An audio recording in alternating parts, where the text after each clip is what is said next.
বাংলাদেশ যে কাজগুলো করছে এগুলো কিন্তু খুব ভুল কাজ। যদিও তাদের এজেন্সি খুব ভালোভাবে কাজ করছে। ইউনিশ সরকারের যা যা মানে ভুল ভ্রান্তি ছড়ানোর যে প্রোপাগান্ডা ছড়ানোর যে কাজ, সেগুলোকে এজেন্সিরা সঠিকভাবে মানে ইনফরমেশন দিচ্ছে যে এটা হয়েছিল ওটা হয়েছিল।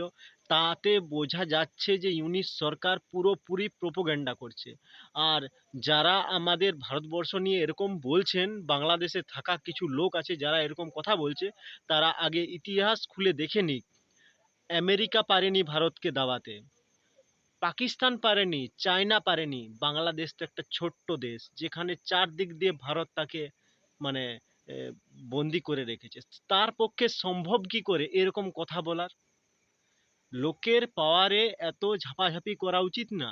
আজ দেখছেন তো যতগুলো ঝামেলা চলছে, প্রতিটা ঝামেলাতে ইউরোপ আর আমেরিকা সবাইকে এগিয়ে দিচ্ছে, তারপর পিছনের থেকে অস্ত্র দিচ্ছে আর দিচ্ছে আর ওই দিচ্ছে, কিন্তু সেনা দিচ্ছে না। তার মানে কোনো তাদের উপরে ভরসায় করে যারা কিছু কাজ করছেন তারা কিন্তু বহুত ভুল কাজ করছেন। আর ভারত কিন্তু একবার যদি খেপে যায় না, হাতি খেপে গেলে আর কোনো করার নেই বন্ধুরা। ভালো থাকবেন, ভালো রাখবেন। জয় হিন্দ।